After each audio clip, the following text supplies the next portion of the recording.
My name is DJ Rivers, and I play TK Johnson from the Power Rangers Extended Universe. And you are now watching Action Activate.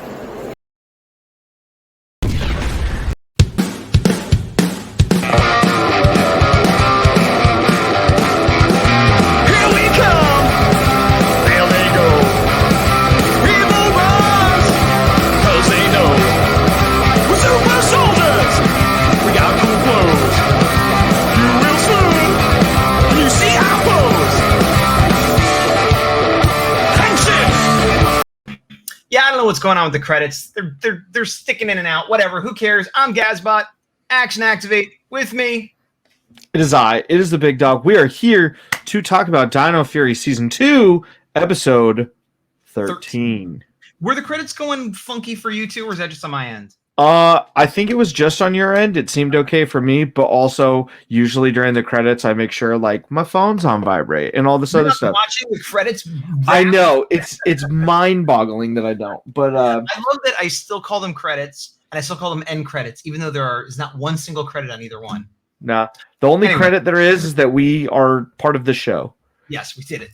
So episode 13, Love Hate, still not officially released here in the US, but people saw it a long time ago, and then people saw it again recently, and some of those people told us how to see it, and we saw it, and now we're going to talk about it. We're seeing it. We're not going to keep dragging on that. We're just going to talk about what we saw. What are your initial impressions? Well, I will say, Inside Baseball, right before we started, we were talking about recording 2 back-to-back. And I said, well, let's try to keep them a little shorter if we can. And you're like, I'm not going to be able to keep it short for this one. No, that's not what I said. Oh, I said, let's keep it to 30 minutes. And you said, what did you say? I said, I'm not going to need, or I forget what I said, but it was along the lines of, it's not going to be 30 minutes. Right. And I took that to mean you had a lot to say, but now I'm realizing it means you have not much to say. Okay. Yeah. That could go either way. I will say I enjoyed this episode. I thought this episode was fine. Okay. This is one of those rare things because we rarely kind of, again, Inside Baseball, we rarely watch multiple episodes in a row. Yes. This is one of those times where as much as I'm going to try to not have the next episode affect this review, it has already affected this review for me. Well, yeah, it's tough because the last episode we reviewed, we both talked about like, let's see where this is going. But what I did, because I have a terrible memory, and since I watched 2 back-to-back, like I just watched both these episodes like an hour ago, and I know they blend together, I took notes, which is something I used to do a lot. And so I have notes for episode 13 and episode 14. I'm going to refer to these so as to remember what kind of, I wrote notes as I was watching. So like, this is what I thought as I watched it. So that's my method. I took mental notes, so there you go. Okay, well let me put it up here so we'll get a little visual aid. So coming off the last episode, I liked it a bit more than you, but we both felt like this is a good setup for where we're gonna go, and we're hoping for good places. And so this is where we're going. This is the continuation of that. So starting off this scene, I was like, oh no, we're starting with a Buzz Blast scene. Like, is it going to be another dumb joke or whatever? And it a little bit was, but honestly, very inoffensive, not that big a deal, kind of set up the Ranger stuff. I didn't really have a problem with it. It was a little bit over the top, but like, I was kind of okay with it.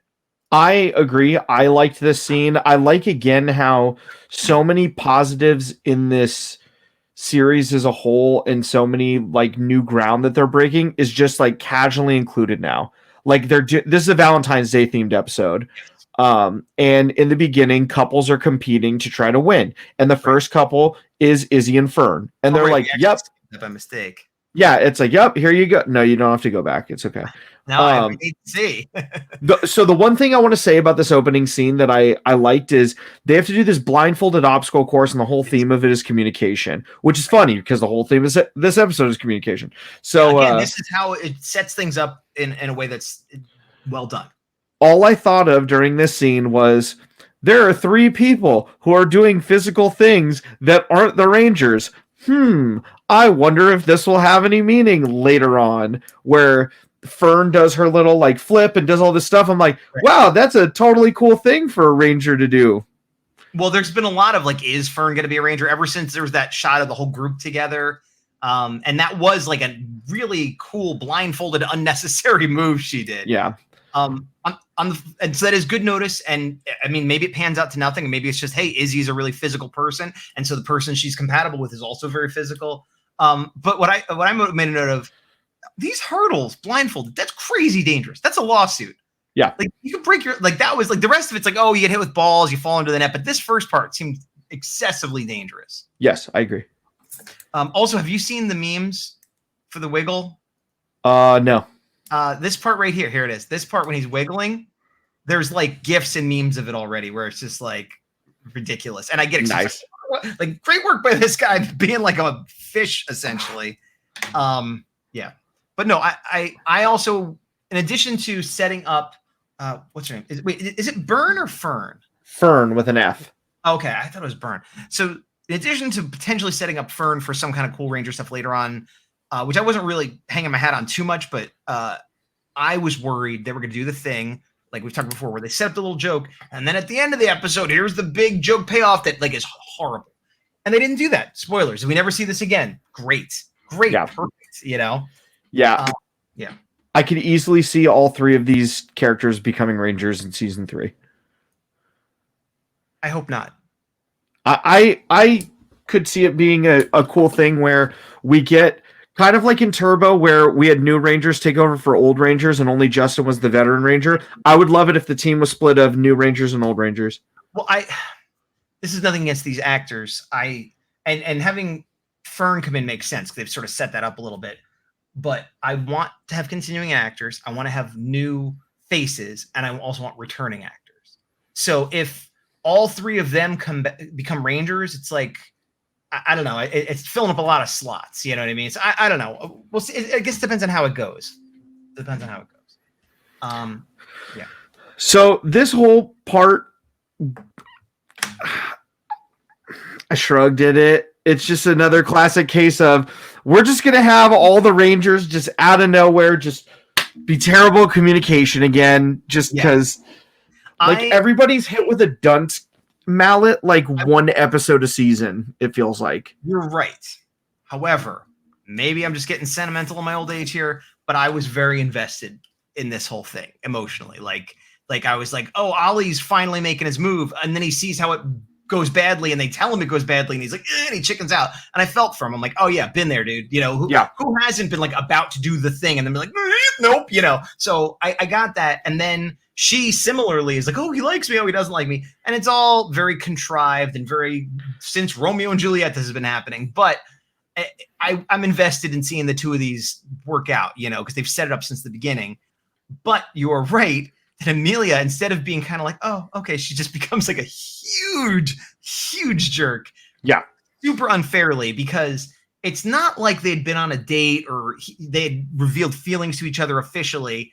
It's like they were friends and he maybe met somebody and through no fault of his own may have hurt her feelings. And this didn't happen. And she's just like, oh, daisies are weeds. Blah, blah, blah. You know, it's like, wow, that's really harsh. Like, if this is your friend and he just happens to not feel the same, you know, it's like, yeah, that is harsh. Yeah. But I was more invested than I probably should have been. Yeah. Oh my gosh, Lord Zedd's back. Oh. I mean, good. I was excited because I was worried that they were going to be like, we tease him coming back. We'll see him in a few episodes. You know, so I was glad, like, oh, good, he's here right away. Great. Yeah. You know, let's get to it. And then he's like, also, by the way, here's Scrozzle and this other guy. And I don't know who this other guy is. I think he was just somebody from Ryu Soldier, I'm guessing. Yeah, he's just a random. I don't think he's from Ryu Soldier, Ryu Soldier, because he doesn't have any of the markings on him like they do. Okay. Well, Scrozzle and Zedd are clearly from other series specifically. I didn't recognize this guy as being from another series, I guess is what I'm saying. Like, I think he's from a Sentai. Right. Okay. And then. So they just sort of set up, and he's like, well, I'm going to build a robot army. And they're like, well, we got some robots already. You want to just improve on them? And Scrozzle's like, they've got good bones. And there you go. Okay, that all makes sense. Everybody's going to split the world in half or whatever the deal is. We know they're going to betray each other on, but sure. Yeah. Here we see Amelia try to do some investigative reporting, as it were, about who Ollie's going to see and all this. Yeah, because his lie was some girl's name and some made up cafe that she's trying to look up.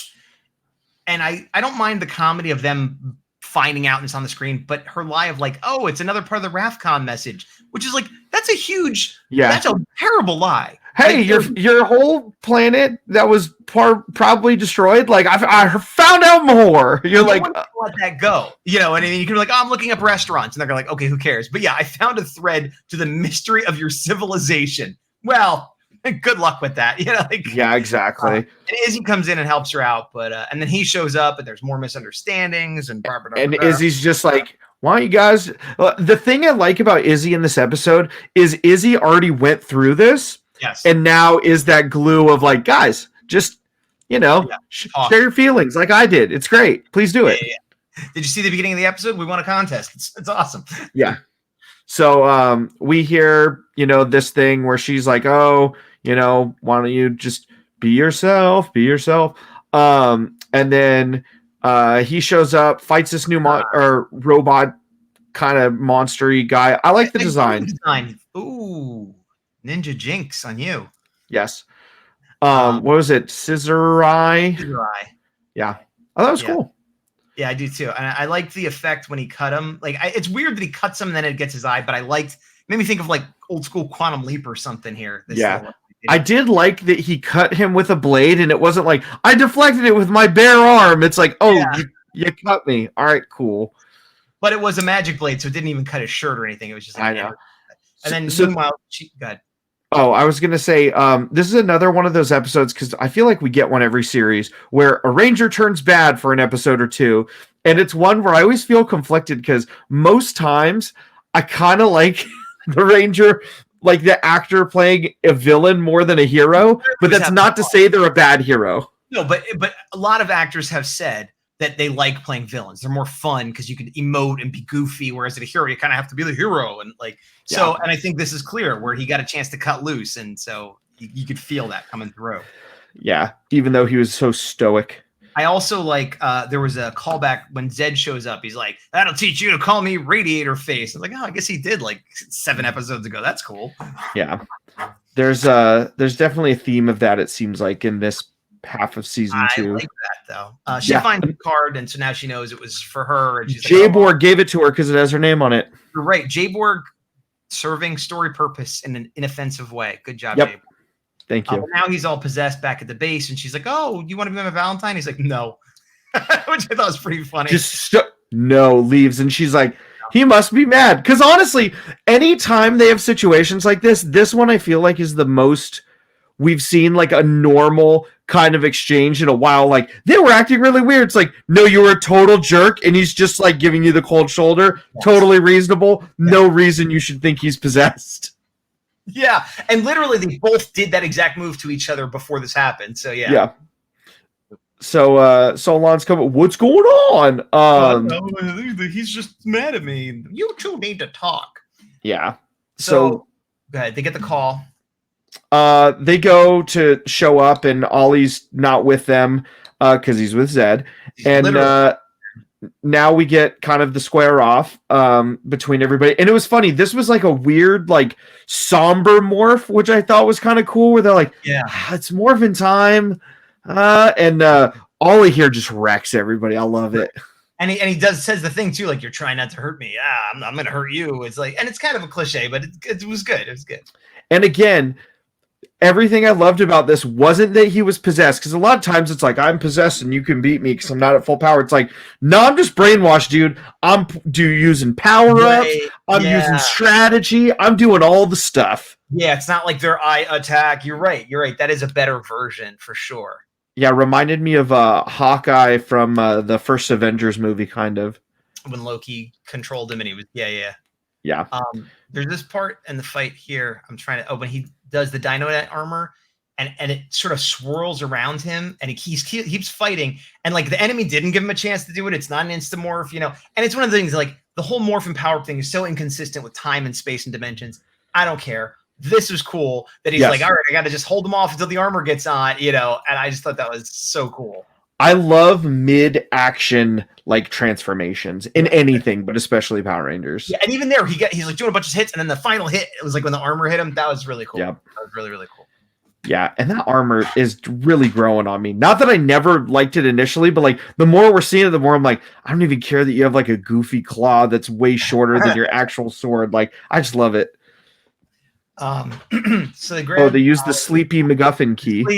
Yeah, I mean, whatever power they need, we know they have a key for it. So they put him to sleep, and then meanwhile, these guys are fighting. What's his name? Void King, I think. Void King wrecks him. Yeah, he's wrecking him. Now, this is one of those scenes that happens in Power Rangers all the time that I'm never a fan of, but it's like it always happens, where he basically has them, and then let me back up a little bit.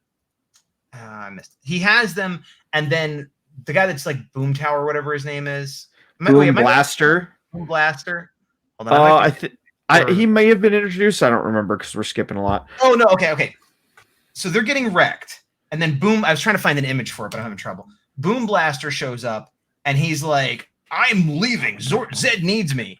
And Void King's like, I'm getting out of here. Something smells fishy." Oh, and he says it smells like rancid meat, which I guess is Zedd's rancid meat. Like that, I didn't even realize what he was talking about. But then he left. If you had Zedd's rancid meat on your bingo card, please collect your prize at the front. But it's one of those things where, like, he had them on their knees. He was about to finish them off. And it's like, okay, you think you're being betrayed, right? With Zedd's rancid meat. With Zedd's rancid meat. New from Nabisco. But so wouldn't you just be like, okay, here's the final blow, and then now let me go see what's going on? Because he gets back to base, and it's not like he fixed anything. He's just like, are they here? No. I knew they were betraying us. Like, you definitely can't do that on episode 13. So no, I can't relate here. But I mean, even if that's the thing. I know obviously he can't destroy or kill the Rangers or whatever, but if he like blasted them out of their uniforms, and then the next day and then the other Rangers came up and like, just some MacGuffin them their way out of it. But like, the intention should still be there to finish them off, and it should be foiled. Yeah, I thought that was a little odd, I guess, for the footage they were using. There's like, and Void King leaves, whatever. Using that ray again, that's kind of the new jam. Ninja Steel, man. Ninja Steel. I mean, anybody who's got a Sporex, presumably, I mean, Scrozzle could have got it in his box of stuff he had at one point, or built one, or copied one. But I much prefer to think, because also remember, Zedd said something along the lines in this episode somewhere, and he said it before too, I think, about how he's been traveling the galaxy, setting his plan up, getting it all going. So that again puts the idea that maybe he found somebody out there, and what was the name of it was Galaxy Warriors, wasn't it, from Ninja Steel? I believe so. So like maybe I'm reading into it too much, but like there's so many Ninja Steel hints here, and it's weird because I'm not a big Ninja Steel guy. But I'm like, I'm going to be disappointed if some Ninja Steel stuff doesn't show up because they set it up so much, I told you, man, every series that's on Netflix, they're using, and it makes sense. Yeah. What Ninja Steel, if they were only going to bring one Ninja Steel Ranger back, who would you want it to be? Who would I want it to be? Blue. Blue? Yeah. Okay. That's a good choice. Mine is kind of an unfair choice, but I want the alternate red that Mick was. You're right. It is unfair. Okay. If I can't that, blue, it would either be blue or gold.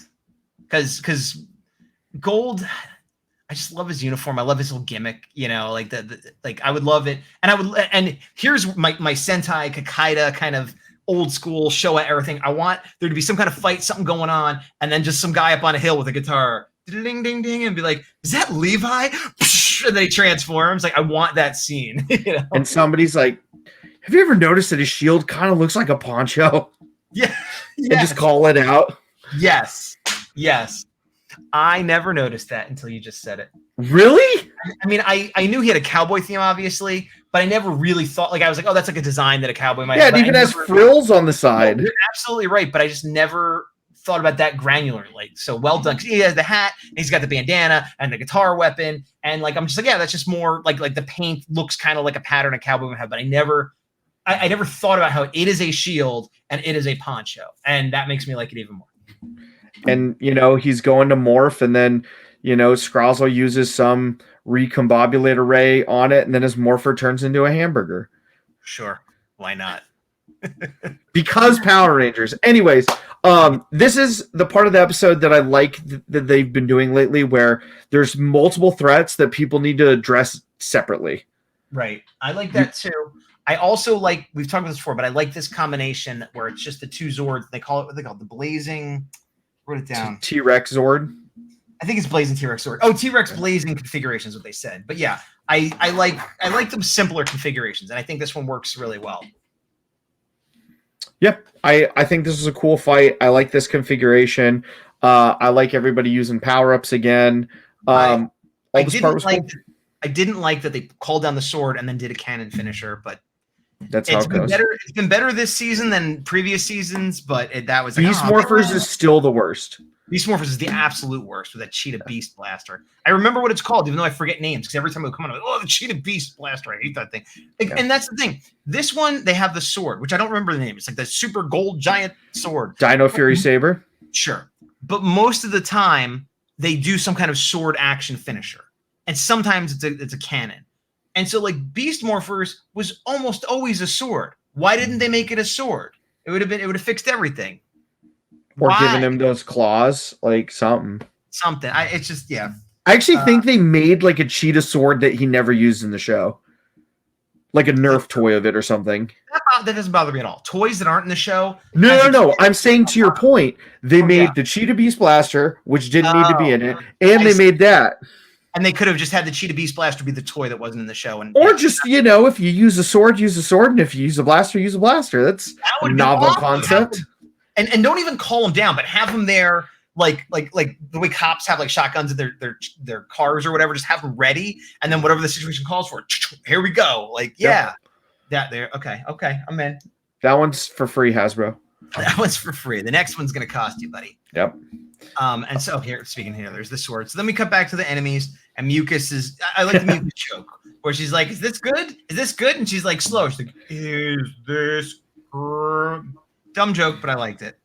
Also, she breaks the fan. It's like, you're treating it like a fly swatter. This isn't a fly swatter. How am I supposed to swat flies now? Mucus is unsung in this. I don't know how I felt better in the very beginning, but I definitely like her a lot by the end of this show. I do miss Slither has done not much lately, and I don't like that. I was going to point it out. Huge missed opportunity that we haven't had Slither or Scrousel interact whatsoever. Yeah. Come on, just make it happen. We're all asking for it. It'll happen soon enough, but yeah. I hope so. Well, at some point, the warring enemy factions are going to clash, we assume. I mean, right now is the betrayal, which I also liked. I like that they're like, Zedd's coming. Oh, Zedd's here. And he's probably going to betray them. He did it immediately. Great. Like, I like how Zedd, because he's not stupid, but he's not like a cunning. He's just like I'm a really strong dude who's going to just barrel my way through stuff. And he is, as we see later on, so I like that. And then we go back to base. Oh, and Ollie, they're doing that thing where like Ollie seems to be fine, but he's still asleep. We don't know why. Now, when they were saying this, what was the thought in your head of what they were going to do to wake him up? I thought she was going to kiss him, and then she didn't. Yes, because it's a kid show, I guess, but a kiss to wake him up? Like, I feel like we've seen people kiss, and like it's cheesy, but like that's to break the magic spell. She's got to kiss him. That's the thing. Even if it was on the cheek, I think it would have been better than just like, I like you. I heard you liked me. Right, because he was get him out of a coma. Yeah, he was asleep, and they wanted to have the comedic moment. Here again? If you're gonna do comedy, I would like it if she leans over and kisses him, and right at that moment, Ion throws the bucket of water. And maybe it's even unclear, did the kiss or the bucket of water wake him up? And like that would have been kind of funny, I think. Yeah. But instead, she just says she, heard him, or he hears her. Then there's a little white energy, and then they come in with their buckets and don't do anything. No, they were about to kiss, and then Ion just comes in going, what are you doing? Yeah. And what are you guys up to? Ion, in the last couple episodes, has turned around for me. He's not my favorite Ranger still by any means, but he went from being like every time he's on screen, I'm like, oh, this guy, to being like, okay, he's one of the team and it's fine, and he's kind of a dopey guy, and that's sort of fine. He's impetuous and young, whatever. It's still weird that are kind of supposed to be from the same place and the same time on a squad together, but if I forget about that, then it's like, yeah. And so a lot of these last couple episodes and the next one are giving me Beast Morphers vibes in the sense that like, oh, things are kind of coming together. They're moving the plot forward. Interesting Yeah. things are happening. They're taking a character that wasn't my favorite and making him better. But I feel like in Beast Morphers, it happened way earlier. And this one, it's coming a lot later down the line. Well, I think because Ion got introduced so much later. Well, I don't mean just Ion. I mean like everything. Like a lot of the good stuff, you know, and maybe I'm just having rose-colored glasses on Beast Morphers, but I just feel like... It's that. Is it? Okay. Yeah, because if you think about it, we saw Nate before he was a Ranger, Yeah. and then Steel won us over immediately. Yes. And then Ravi was the one who eventually had to win us over. And by No, we, but- I mean mostly me. Yes. But what I mean is the show as a whole had its ups and downs and whatever, but like it had a lot of good stuff. Like it got progressively better. And I think it got progressively better quicker. Because I think Dino Fury has also been getting progressively better, but like at a much slower slope where we're almost at the end of the whole. Well, now there's going to be a season 3, but they didn't know that when they were making this. And so now we're at the end of what theoretically was the whole thing. And it's just now like kind of really starting to pick up steam. So I don't know. I like both. Having not finished the series, as of now, I like Beast Morphers better, but I still like this. Like, it's just one of those things. It's like, it could just be a better show or one that we like more, even without bias. Like, yeah. And I fully admit I had higher hopes for this than I did Beast Morphers because it was you came in high. Oh, You're like, this is going to be the greatest series ever. I'm like, I hope this series is really good. Well, because Hasbro half did Beast Morphers, and Beast Morphers was the best season we had in a while. And I'm like, well, when Hasbro gets full control, it's going to be even better. They don't have to do all the stuff Saban did. They can do whatever they want.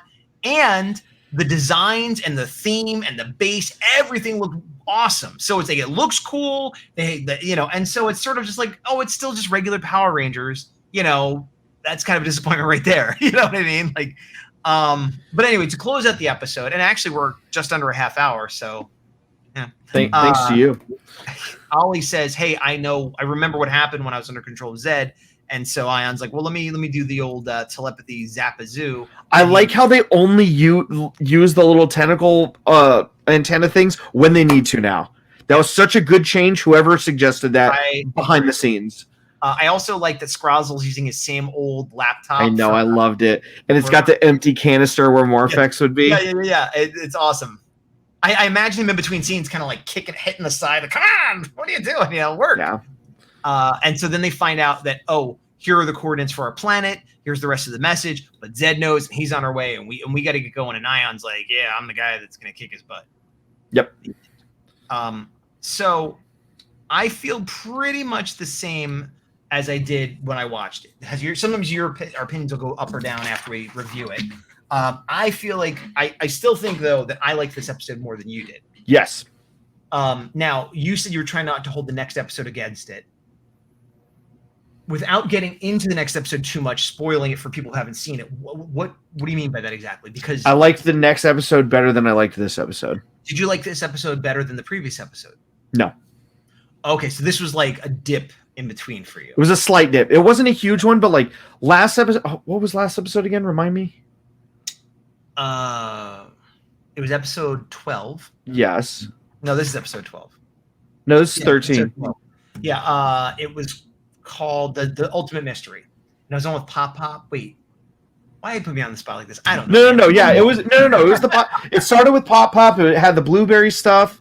It had they went to the base.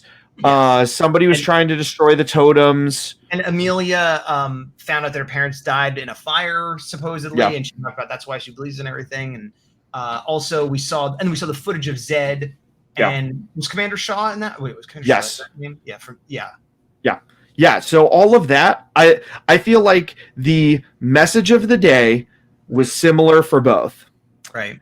But the kind of overarching A-plot stuff, I liked way more in the last episode than this episode, where the overarching A-plot was Zedd and Scrozzle showed up, we got some new cronies, we're going to RAFCON. The last one was Zedd's here, Scrozzle's here, Amelia has this big old dangling thread that hopefully will get resolved, and there's this big emotional moment where everybody supports her, and blueberries. I mean, the way you summed it up, I don't necessarily disagree, but I don't see the A-plot being significantly more advanced last episode versus this one. I think I'm not saying it was more advanced. I'm saying I was more like, like hyped up, where I'm like, we're going to RAFCON, cool. I guess I was excited for that. I also like, again, that they brought Zedd in immediately as a full character, and the betrayal happened immediately. And like, I do like the next episode better, but I like this one as much, or actually I think a bit better than the last one, because the comedic stuff worked a lot better for me. So I give this one an A-, actually. Wow, that is obscenely high. And I might be grading it on a curve because of what I've been watching. That is way too high. A-. With that math, the next episode should be an A+ for you. We'll see. We'll see. That is way too high. The curve I'm grading on is there isn't really much wrong with I this violently disagree with an A- for this episode. What are you giving it? F. I honestly think I'm gonna give it a C+. Isn't that what you gave the last episode? I think so, but this episode I don't think was as like they're both fine. They're like slightly above fine because of the things I mentioned. If I said B+, would you be okay with that? I'd be more okay. There's no way this breaks into the A. There's zero chance.